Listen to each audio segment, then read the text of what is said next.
Welcome to பணியும் வைப்பும். Director general of electronics and mechanical engineer group சியோட போஸ்ட்கான அப்ளிகேஷன்ஸ் வந்து ரீசெண்டாக அனௌன்ஸ் பண்ணியிருந்தாங்க. இதோட நோட்டிஃபிகேஷன் எல்லாருமே நீ பார்த்துருப்பீங்க. பட் இந்த நோட்டிஃபிகேஷன் ஒரு ப்ராப்ளம் என்ன, இது ஆன்லைன்ல அப்ளை பண்ற மாதிரி எதுவுமே இல்லை. எல்லாமே என்னன்னா ஆஃப்லைன்ல தான் அப்ளை பண்ணணும். ஆஃப்லைன் மீன்ஸ் வந்து போஸ்ட் மூலம் தான் நம்ம வந்து அனுப்ப வேண்டியது இருக்கு. ஸோ அதனால அதை எப்படி அப்ளை பண்றதுன்னு சொல்லி நிறைய பேருக்கு டவுட் இருக்கலாம். நம்ம ஸ்டெப் பை ஸ்டெப் ப்ராசஸா எப்படி அப்ளை பண்ணணும்னு சொல்லி டீட்டெயிலாக சொல்லிடுறேன். இந்த வீடியோ எண்டு வரைக்கும் பாருங்க. ஃபர்ஸ்ட் இந்த டீடைல் நோட்டிபிகேஷனை டவுன்லோட் பண்ணிக்கேன். அந்த நோட்டிபிகேஷன் பிடிஎஃப் நம்மளோட டெலிகிராம் சேனலான பணியும் வாய்ப்புல நான் ஆல்ரெடி அப்லோட் பண்ணிட்டேன். இதுக்கான லிங்க் இந்த வீடியோ டிஸ்கிரிப்ஷன்ல இருக்கு. நீங்க கிளிக் பண்ணி டவுன்லோட் பண்ணிக்கலாம். ஒன்ஸ் டவுன்லோட் பண்ணினா, அதாவது மொத்தம் வந்து 15 பேஜ் இருக்கும். இதுல 13, 14, 15 அந்த இதுல என்னன்னா அப்ளிகேஷன் ஃபார்ம் வந்து கொடுத்துருப்பாங்க. இதை தான் நம்ம எப்படி வந்துன்னா ஒன் பை ஒன் ஃபில் பண்ணலாம்னு பார்க்கலாம். இந்த 3 பேஜ் மட்டும் நீங்க பிரிண்ட் அவுட் எடுத்து கையில வச்சுக்கோங்க. இல்ல ஃபர்ஸ்ட் என்ன கொடுத்துருக்கேன்னா டிஏவிபி அட்வர்டைஸ்மெண்ட் நம்பர். இது ஒன்றும் கிடையாது. இந்த நோட்டிபிகேஷன், அதாவது இந்த எக்ஸாம் நோட்டிபிகேஷனை நியூஸ் பேப்பர்ல வந்து கொடுக்கறதுக்கான ஒரு நம்பர் இருக்கும். அந்த நம்பர் தான் இந்த இடத்துல கேட்கறாங்க. அந்த நம்பர் என்ன அப்படின்னு கேட்டீங்கன்னா, இதுலதான் வந்து கொடுத்துருக்கேன் பாருங்க. நான் ஜூம் பண்ணி காப்புறேன். இதுதான் அந்த அப்ளிகேஷன் நம்பர். இந்த 10103 அப்படின்னு இருக்குல்ல, இந்த நம்பர் தான் என்ன பண்ணணும்னா அந்த இடத்துல நீங்க எழுதணும். நான் சொன்ன நம்பரை வந்து எழுதிருங்க. அதே மாதிரி உங்களோட ரீசன்ட் பாஸ்போர்ட் சைஸ் போட்டோகிராஃபை நீங்க அந்த இடத்துல வந்து ஒட்டிடணும். அடுத்து இந்த ஃபார்மை நம்ம யாருக்கு அனுப்புறோம், இந்த 2 இருக்குல்ல, இதுல யூனிட்டோட அட்ரஸை வந்து மென்ஷன் பண்ணும். யூனிட்டோட அட்ரஸ்னா ஒன்றும் கிடையாது. இங்க பாருங்களேன், இதுதான் வந்து யூனிட். இதுல நிறைய யூனிட் வந்து கொடுத்துருப்பாங்க. எதுல அதிகமான வேகன்சி, எதுல நீங்க எலிஜிபிளா இருக்கீங்களோ. இப்ப சப்போஸ் நிறைய பேர் வந்து ட்ரேட்ஸ்மேனுக்கு வந்து எலிஜிபிளா இருப்பீங்க. ட்ரேட்ஸ்மேன்ல அதிகமான வேகன்சி எதுல கொடுத்துருக்காங்கன்னா, இங்க பாருங்களேன், புனே, மகாராஷ்டிரா.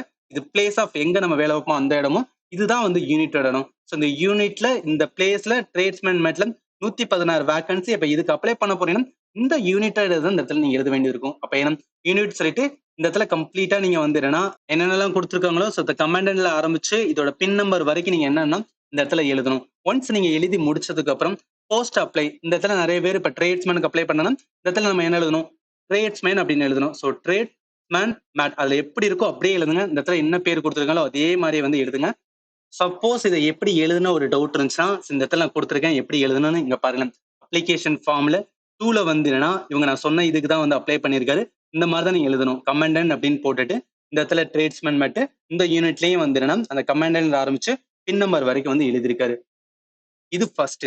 செகண்ட் பார்த்தோம்னா அடுத்து என்னன்னா நேம் ஆஃப் த கேண்டிடேட். இது வந்து பிளாக் லெட்டர். ஸோ உங்க பேரை வந்து என்னன்னா உங்க 10th சர்டிபிகேட்ல எப்படி இருக்கோ அதே மாதிரி வந்து இந்த இடத்துல எழுதுங்க, கேபிட்டல் லெட்டர்ல. அதே மாதிரி ஃபாதர் இருந்தா ஃபாதர், ஹஸ்பண்ட் இருந்தா ஹஸ்பண்டோட நேம், மதரோட நேமையுமே எழுதுங்க. அடுத்து date of birth. Date of பர்த்ல வந்து ஃபர்ஸ்ட் டேட், அடுத்து மந்த், அடுத்து இயர், இந்த வயசுல எழுதணும். அடுத்து age on the last date of recipient of application. இதுல சில பேத்துக்கு வந்து ஒரு டவுட் வரலாம். அதாவது இந்த last date of the recipient application எந்த டேட்ல இருந்து கால்குலேட் பண்ணணும் அப்படின்னு டவுட் இருக்கலாம். இதுக்கு எப்படி செக் பண்ணனா, ஏஜ் கால்குலேட்டர்னு சொல்லிட்டு கூகுள்ல சர்ச் பண்ணுங்க. இந்த ஏஜ் கால்குலேட்டரோட ஃபர்ஸ்ட் வெப்சைட் வருதுல, இதை நீங்க கிளிக் பண்ணி இங்க ஓபன் பண்ணி இந்த மாதிரி தான் வரும். அதாவது age at the date of அப்படின்னு பாத்தீங்கன்னா இதுதான் வந்து என்னன்னா அந்த எக்ஸாமோட லாஸ்ட் டேட் January 17, 2024 கிடையாது, 2025. இதை போட்டுட்டு உங்களோட டேட் ஆஃப் பர்த் போடுங்க. ஸோ இந்த இடத்துல நான் சும்மா போட்டிருக்கேன். உங்களோட டேட் ஆஃப் பர்த் என்னன்னு போட்டு அதை கால்குலேட் பண்ணினா இந்த இடத்துல வரும் பாத்தீங்கன்னா இயர் வருது, அதே மாதிரி மந்த் வருது, டேஸ் வருது. ஸோ இதுதான் என்னன்னா இந்த இடத்துல நம்ம இயர்னா எத்தனை, மந்த்னா எவ்வளோ, டேஸ் எவ்வளோ. ஸோ இது எல்லாத்தையும் நீங்க வந்து கொடுக்கணும். அடுத்து நேஷனாலிட்டியில வந்து இந்தியன், ரிலிஜன் வந்து எந்த ரிலிஜனோ அந்த ரிலிஜனை கொடுங்க. ஸோ அடுத்து கரஸ்பாண்டன்ட் அட்ரன்ஸை பொறுத்தளவுக்கு, அதாவது ப்ரெசண்டா நீங்க ஒரு பிளேஸ்ல இருக்கீங்கன்னா அதுதான் வந்து கரஸ்பாண்டன்ட் அட்ரஸ். பர்மனன்ட் அட்ரஸ் உங்களோட ஹோம் அட்ரஸ். சில பேருக்கு ரெண்டுமே ஒன்னா இருக்கலாம். ரெண்டும் என்னவோ அது வந்து நீங்க பக்காவா கொடுக்கணும். பின் நம்பர், ஸ்டேட்டு, கான்டாக்ட், உங்களோட மொபைல் நம்பர், உங்களோட இமெயில் ஐடி. ஸோ இது எல்லாத்தையுமே வந்து ஃபர்ஸ்ட் வந்து ப்ராப்பரா ஃபில் பண்ணுங்க. அதுக்குமே நான் கொடுத்துருக்கேன், இந்த இடத்துல பாத்துக்குங்க. ஸோ உங்க நேமு, அதே மாதிரி உங்களோட father name, mother name, date of birth, age. Once இதை நீங்க ப்ராப்பரா பண்ணிட்டீங்கன்னா அடுத்த ஸ்டெப் என்னன்னா கேட்டகரி கேட்டிருக்காங்க. கேட்டகரியில நீங்க என்ன கேட்டகரியா இருக்கீங்களோ, சில பேர் ஓபிசியா இருக்கீங்கன்னா ஓபிசி கொடுங்க. நீங்க ஓபிசி நான் கிரீமி லேயரா இருக்கவங்க மட்டும் தான் ஓபிசியோட சர்டிபிகேட் வச்சிருப்பீங்க. அந்த சர்டிபிகேட் என்ன பண்ணணும்னா இந்த இதுல அனுப்பும் போது அட்டாச் பண்ணி அனுப்பணும். அதே மாதிரிதான் எஸ்சி எஸ்டி கேண்டிடேட்டுக்கு யூஆருக்கு பெருசா ஒண்ணுமே கிடையாது. நம்ம சர்டிபிகேட் அட்டாச் பண்ண கிடையாது. அடுத்து அதே மாதிரி இப்போ பிசிக்கலி ஹேண்டிகேப்னா அதோட பர்சன்டேஜ் ஆஃப் டிசிப்ளின் கொடுத்துட்டு அந்த சர்டிபிகேட்டுமே வந்து அட்டாச் பண்ணணும். அதே மாதிரி வந்து என்னன்னா எக்ஸ் சர்வீஸ் மேனுக்குமே வந்து கொடுத்துருக்காங்க. அதுல நீங்க எத்தனை வருஷம் வந்து ஒர்க் பண்ணீங்க அந்த இதை வந்து நீங்க மென்ஷன் பண்ணணும். அதே மாதிரி date of enrollment, date of retirement, அதுக்கான டிச்சார்ஜ் சர்டிபிகேட்டுமே அட்டாச் பண்ணணும்னு சொல்றாங்க. அடுத்து ஏஜ் ரிலாக்ஸேஷன். இப்போ சில கேண்டிடேட்டுக்கு, அதாவது நார்மலா சில போஸ்ட்டுக்கு வந்து என்னன்னா ஏஜ் லிமிட் பாத்தீங்கன்னா 18ல இருந்து 25, சில பேருக்கு 25 தாண்டி இருக்கலாம். அவங்க எஸ்சி கேட்டகரியா இருக்கலாம், இல்ல எஸ்டில இருக்கலாம், இல்ல ஓபிசில இருக்கலாம்.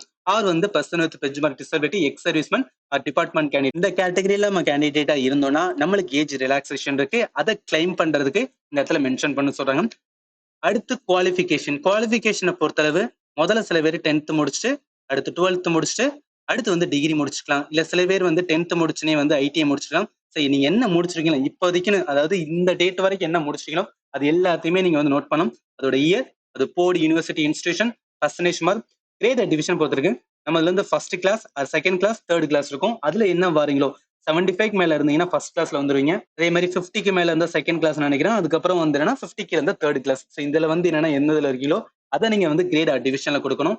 ஒன்ஸ் என்னெல்லாம் வந்து நீங்க இந்த இடத்துல மென்ஷன் பண்ணீங்களோ அதை காப்பி நம்ம என்ன பண்ணணும்னா அட்டாச் பண்ணி போஸ்ட்ல வந்து அனுப்பணும்னு சொல்றாங்க. அதனால என்ன உங்ககிட்ட ப்ராப்பரா இருக்கோ இது எல்லாமே வந்து என்னன்னா ஜெராக்ஸ் தான், ஒரிஜினல் இப்ப அனுப்ப தேவை கிடையாது. ஒன்லி ஜெராக்ஸ் மட்டும் தான் அனுப்ப போறோம். அடுத்து ஃபைனலா வந்து லிஸ்ட் ஆஃப் என்க்ளோசர். இந்த என்க்ளோசர்ல வந்து இதுக்கு முன்னாடி அதாவது நம்ம சர்டிபிகேட் எல்லாமே வந்து என்னன்னா ஜெராக்ஸ் அனுப்ப வேண்டியது இருக்கும். என்னென்ன சர்டிபிகேட்லாம் நம்ம வந்து என்னன்னா அனுப்புறோமோ, அதாவது அட்டாச் பண்ணி அனுப்புறோமோ அந்த சர்டிபிகேட் எல்லாத்தையும் ஒன் பை ஒன் எழுதணும். இந்த இடத்துல எப்படி எழுதணும் அப்படின்னு பாத்தீங்கன்னா இங்க வந்து பாருங்களேன். அதாவது இந்த கேண்டிடேட் என்ன பண்ணிருக்காங்கன்னா இதெல்லாம் இன்க்ளூசிவ் பண்ணி ஒன் செல்ஃப் அட்ரஸ்டான வந்து என்னன்னா போஸ்டல் ஸ்டாம்ப். ஆக்சுவலி இது என்னன்னு சொல்லி உங்களுக்கு டீட்டெயிலா சொல்றேன். அடுத்து போட்டோ காப்பி ஆஃப் வந்து என்னன்னா self attested photo copy of certificate. எத்தனை சர்டிபிகேட் வந்து நம்ம அட்டாச் பண்றோமோ அதுல வந்து என்னன்னா 12 இப்ப 10 அல்ல 5 இந்த மாதிரி எத்தனை இருக்கோ அதை அனுப்பணும். ஷீட்ஸ்னா அந்த காப்பி தான் வந்து சொல்றாங்க. அடுத்து 2 செல்ஃப் அட்டஸ்ட் ஒண்ணு கிடையாது, நம்ம சைன் போடுறதான் செல்ஃப் அட்டஸ்டட். அந்த போட்டோகிராஃப் அதுல நேமும் ஃபாதர் நேமும் வந்து என்னன்னா பேக் சைட் போட்டோல எழுதணும்னு சொல்றாங்க. இதெல்லாம் வந்து கீழே டீட்டெயிலா சொல்லியிருக்காங்க, அதையுமே நம்ம பார்ப்போம். அடுத்து அக்னாலஜ்மெண்ட். இந்த கேண்டிடேட் இது எல்லாத்தையும் கொடுத்தனால இந்த இடத்துல இதை மென்ஷன் பண்ணியிருக்காரு. அதே மாதிரியே நீங்க என்ன பண்ணணும்னா நீங்க என்ன எல்லாம் கொடுக்குறீங்களோ அது எல்லாத்தையுமே இந்த இடத்துல வந்து மென்ஷன் பண்ணுங்க. ஒன்ஸ் மென்ஷன் பண்ணதுக்கு அப்புறம் detail of any identity proof. இதுல என்ன பண்ணணும்னா நம்ம என்ன ஐடென்டி ப்ரூஃப் கொடுப்போமோ அதோட ஜெராக்ஸை வந்து என்ன அட்டாச் பண்ணு சொல்றாங்க. இப்ப சில பேர் ஆதார் கார்டு வச்சுன்னா ஆதார் கார்டு, டிரைவிங் லைசன்ஸ்னா டிரைவிங் லைசன்ஸ், பேன் கார்டுனா பேன் கார்டு, பாஸ்போர்ட். இல்ல எனக்கு பாஸ்போர்ட் இல்லைன்னா நோ ப்ராப்ளம், இது இடத்துல நீங்க வந்து இந்த மாதிரி டேஷ் போட்டுக்க. பேன் கார்டு இல்லைன்னா நோ ப்ராப்ளம். இதெல்லாம் ஏதாவது டெஃபினட்டா வந்து நம்ம ஆதார் கார்டு வந்திருக்கும், இல்ல டிரைவிங் லைசன்ஸ், இல்ல பேன் கார்டு இருக்கும். எனி ஐடென்டி ப்ரூஃப் தான் சொல்றாங்களே தவிர எல்லாமே மஸ்ட் அப்படின்னு சொன்னனால இதுல எது இருக்கோ அதை அனுப்பலாம். அடுத்து ஃபைனலா வந்து டிக்ளரேஷன்ல பிளேஸ் பாருங்களேன். பிளேஸ்ல என்ன எந்த ஊரோ இல்ல என்ன டிஸ்ட்ரிக்டோ வந்ததை போட்டு நீங்க என்னைக்கு இது பண்றீங்களோ அந்த டேட் போட்டுங்க, உங்களோட சைன் போட்டு அனுப்பிடுங்க. இதுல முக்கியமான நோட் பண்ண வேண்டியது இதுதான். இதுல நம்ம என்னெல்லாம் வந்து என்னன்னா அனுப்பணும்னு சொல்லி இந்த இடத்துல கொடுத்துருக்காங்க. One self address. ஆக்சுவலி இது இந்த இடத்துல என்ன இருக்கோ அது அப்படியே வந்து இந்த இடத்துல வந்து அதாவது என்க்ளோசர் இருக்குல்ல இதுல நீங்க எழுத வேண்டியது இருக்கும். இல்ல ஃபர்ஸ்ட் பாருங்க, ஒன் செல்ஃப் அட்ரஸ்டான என்வலப் டியூலி அஃபிக்ஸ்ட் வித் வந்து ₹5 போஸ்டல் ஸ்டாம்ப்னு சொன்னாங்க. ஒண்ணு மட்டும் தான், ஒரே ஒரு இதை மட்டும் தான் இது பண்ணணும்னு சொன்னாங்க. சரி, அது அடுத்து போட்டோ காப்பி ஆஃப் வந்து சர்டிபிகேட். எத்தனை ஷீட் இருக்கோ 5 ஷீட் வந்து அனுப்புறீங்கன்னா 5 அப்படின்னு போட்டு அனுப்புங்க. நான் சொன்ன மாதிரியே போட்டோகிராஃப் வந்து name and mother or father நேமோட பேக் சைடு, அந்த போட்டோட பேக் சைடுல என்ன பண்ணா 2 போட்டோ எடுக்க சொல்றாங்க. பேக் சைடுல எழுதி அனுப்ப சொல்றாங்க உங்களோட நேம், அது கீழே வந்து அப்பா நேம் அல்லது அம்மா நேம் எடுத்து 2 போட்டோ வந்து அனுப்ப சொன்னாங்க. அதே மாதிரி அக்னாலஜ்மெண்ட் அட்மிட் கார்டு, அது என்னன்னா இங்க இருக்கு பாருங்க. அக்னாலஜ்மெண்ட் அட்மிட் கார்டு உங்களோட ரீசெண்டான பாஸ்போர்ட் சைஸ் ஒட்டிருங்க. எந்த போஸ்ட்டுக்கு அப்ளை பண்றீங்களோ என்ன யூனிட்டோ, name, date of birth, mother name, father name, category, correspondent address, இது எல்லாமே இது பண்ணுங்க.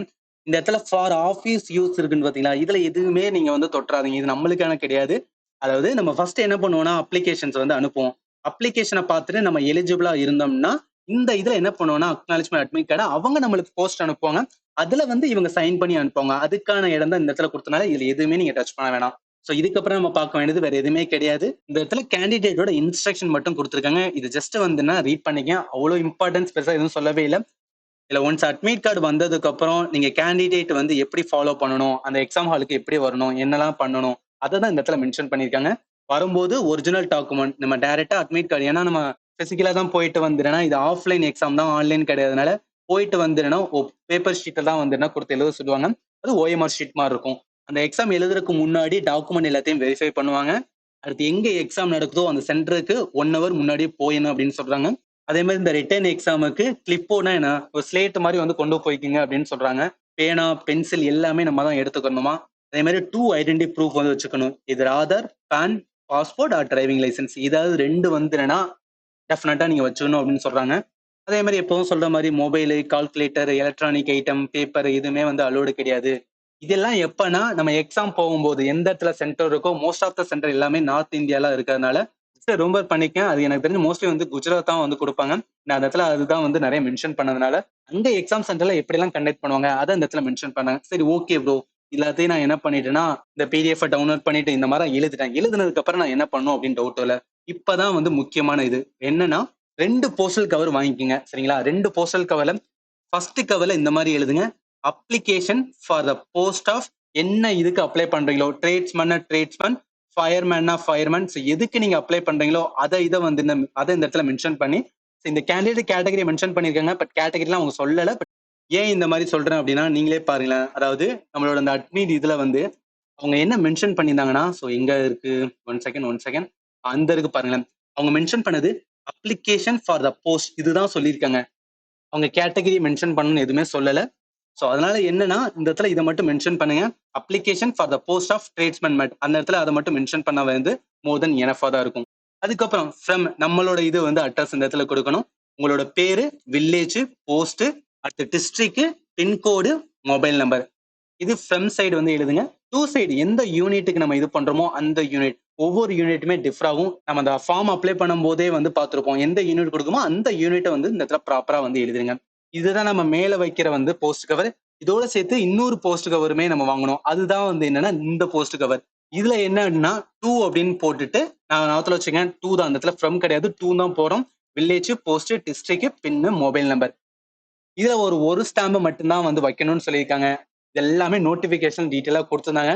இப்ப எதுக்கு இந்த 2 போஸ்ட் கவர் அப்படின்னு கேட்டீங்கன்னா, இந்த போஸ்ட் கவர் ஒன்ஸ் நம்ம அப்ளை பண்ணதுக்கு அப்புறம் நம்ம எலிஜிபிளா இருந்தா அவங்க நம்மளுக்கு என்ன பண்ணுவாங்க போஸ்ட் அனுப்புவாங்க. அப்ப இதுல தான் அவங்க அனுப்புவாங்க. அதனாலதான் இந்த போஸ்ட் கவரை நம்ம வந்து அட்டாச் பண்ணி அனுப்பணும். இதோட சேர்த்து என்னென்னலாம் வந்து சர்டிபிகேட் வந்து அனுப்பணும் பாருங்க. Aadhaar, PAN, driving licence, passport. Actually இது எல்லாமே கிடையாதுங்க. 2 வந்து மஸ்ட். இதுல ஏதாவது 2 வந்து அனுப்பிடுங்க. எக்ஸ்பீரியன்ஸ் இருந்துச்சுன்னா எக்ஸ்பீரியன்ஸ் சர்டிபிகேட், காஸ்ட் சர்டிபிகேட் இருந்தா cost, EWS category EWS, domicile certificate அதாவது பிறப்பிடச் சான்று இருந்தாலுமே அதுவுமே அட்டாச் பண்ணுங்க. அடுத்து 2 செல்ஃப் அட்டஸ்டட் போட்டோகிராஃப். அதாவது அந்த போட்டோல நம்ம சைன் பண்ணியிருக்கணும். பின்னாடி வந்து நேம் அண்ட் மதர். நேம்னா நம்மளோட நேம், மதர் ஆர் ஃபாதர் நேம வந்துனா பேக் சைடுல எழுதணும்னு சொல்றாங்க. அதோட சேர்த்து வந்து ஒன் செல்ஃப் அட்ரஸ்ட் என்வலப். இதுதான் என்ன அப்படின்னா அந்த அக்னாலஜ்மெண்ட்காக அனுப்புறது. அதாவது அந்த அப்ளிகேஷன் திரும்பி வர்றதுக்காக வந்து அந்த ரூ. 5 ஒரு ஸ்டாம்ப் தான். நான் மறந்துடாதீங்க. ஒரே ஒரு ஸ்டாம்ப் தான் இது பண்ணணும். சோ இதெல்லாமே என்னன்னா நம்ம சர்டிபிகேட் ஜெராக்ஸ் அனுப்பணும். இந்த போட்டோ வந்து பாத்துங்க. அதாவது பாஸ்போர்ட் சைஸ் போட்டோல 2 போட்டோல பேரும் ஃபாதர் நேம் மதர் நேம் வந்து இந்த மாதிரி எழுதி நீங்க இது பண்ணணும். இது எல்லாத்தையும் நீங்க பண்ணிட்டீங்க அப்படின்னா இதுக்கப்புறம் நீங்க என்ன பண்ணணும் இந்த 2 போட்டோ இருக்குல்ல இந்த 2 போட்டோ எடுத்துங்க. அதே மாதிரி என்னெல்லாம் வந்துன்னா டாக்குமெண்ட்ஸ் இருக்கோ இதோட ஜெராக்ஸ் எல்லாத்தையுமே வந்துன்னா கையில எடுத்துக்கணும். அதோட சேர்த்து இந்த அக்னாலஜ்மெண்ட்கான வந்துன்னா போஸ்ட் கவர் இது எல்லாத்தையும் ஒரு இதா வச்சு இது எல்லாத்தையும் எதுக்குள்ள வைக்கணும்னா இந்த இது இருக்கு பாத்தீங்களா அதாவது இதுதான் வந்து என்னன்னா நம்ம இப்ப அனுப்பக்கூடிய வந்துன்னா போஸ்ட் கவர் இதுக்குள்ள நான் சொன்ன எல்லாத்தையுமே உங்க போட்டோ அந்த அக்னாலஜ்மெண்ட்டுக்கான போஸ்ட் கவர் அப்புறம் தேவையான டாக்குமெண்ட் இது எல்லாத்தையுமே இந்த போஸ்ட் கவர்ல வச்சு நாம அனுப்பணும். இதுல சில முக்கியமான பாயிண்ட்லாம் இருக்கு அதையும் நான் சொல்லிடுறேன். அதுல ஃபர்ஸ்ட் என்னன்னா இது அப்ளை பண்றதுக்கு அதாவது நியூஸ் பேப்பர்ல இந்த நோட்டிபிகேஷன் எப்போ வந்ததோ அதுல இருந்து வந்து 21 நாள் இந்த 21 நாளுக்குள்ள என்ன பண்ணிடணும்னா நம்ம அப்ளை பண்ணணும் அப்படின்னு சொல்றாங்க. இதுக்கு அப்புறம் அனுப்புனா வந்து எடுத்துக்கிற மாட்டோம்னு சொல்றாங்க. இது ரொம்ப ரொம்ப இம்பார்ட்டன்ட். உங்களுக்கு டைம் இருந்துச்சுன்னா ஒரு 2 டேஸ்க்குள்ள வந்துன்னா போஸ்ட் கவர் வாங்கி எல்லாத்தையும் அனுப்பிடுங்க. ஏன்னா நிறைய நார்த் இந்தியன் சேனல்ல அவங்க நிறைய சொல்றது என்னன்னா ஃபர்ஸ்ட் யாரை வந்து அப்ளை பண்றாங்களோ அவங்களுக்கு தான் வந்து என்ன கூப்பிடுவாங்கன்னு சொல்றாங்க. ஸோ அதனால எவ்வளவு ஃபாஸ்டா உங்களை அப்ளை பண்ண முடியுமோ அப்ளை பண்ணிருங்க. இந்த அப்ளிகேஷன் வந்து ஷார்ட் லிஸ்ட் பண்றது எதை பொறுத்து இருக்குன்னா எசென்ஷியல் குவாலிஃபிகேஷன் நீங்க எந்த குவாலிஃபிகேஷன்ல எவ்வளவு பர்சன்டேஜ் மார்க் வாங்கிருக்கோ அதை பொறுத்தும் கூப்பிடணும்னு சொல்லியிருக்காங்க. இது எல்லாத்தையுமே மைண்ட்ல வச்சுக்கிட்டு எந்த ஜாப்புக்கு எந்த போஸ்ட்டுக்கு நீங்க எலிஜிபிளா இருக்கீங்க அந்த போஸ்ட்டுக்கு அப்ளை பண்ணுங்க. ஒவ்வொரு போஸ்ட்டுமே குவாலிஃபிகேஷன் கொடுத்துருக்காங்க எல்லாத்தையுமே நீங்க செக் பண்ணி பாத்துங்க. எனக்கு தெரிஞ்சு நிறைய பேர் வந்து என்னன்னா ட்ரேட்ஸ்மேன்மெண்ட்டுக்கு வந்து எலிஜிபிளா இருப்பீங்க. ஏன்னா 10th முடிச்சாவே போதும்னு சொல்லியிருக்காங்க. வேற எதுவுமே கேட்கல. எந்த ட்ரேடும் மென்ஷன் பண்ணல. சில பேர் வந்து ஃபயர்மேனுக்கு வந்து என்னன்னா பிடிச்ச வந்து அப்ளை பண்ணலாம். அதே மாதிரி ஒவ்வொரு இதுக்குமே வந்து அதுக்கு ஏத்தாப்புல நீங்க குவாலிஃபிகேஷன் வச்சுன்னா அதுக்கும் அப்ளை பண்ணலாம். இதுல எதுக்கு அதிகமான போஸ்ட் இருக்கோ அதை பொறுத்து அப்ளை பண்ணி நான் சொன்ன பேட்டர்ன்ல பண்ணீங்கன்னா டெஃபினட்டா உங்களுக்கு வந்து அட்மிட் கார்டு வரும். இதுல பெருசா பிசிக்கல் கிடையாது. ஒரே ஒரு எக்ஸாம் தான். அதுவும் ஆஃப்லைன் எக்ஸாம். அப்பயே கிளியர் பண்ணி அப்பயே நம்ம செலக்டடா இல்லையான்னு சொல்லிடுவாங்க. நான் சொன்ன வரைக்கும் உங்களுக்கு ஏதாவது டவுட் இருந்துச்சா அந்த வீடியோல கமெண்ட் செக்ஷன் மென்ஷன் பண்ணுங்க. தாராளமா உங்களுக்கு ஆன்சர் பண்றேன். அண்ட் ஃபைனலி தேங்க்யூ ஃபார் வாட்சிங் and have a nice day.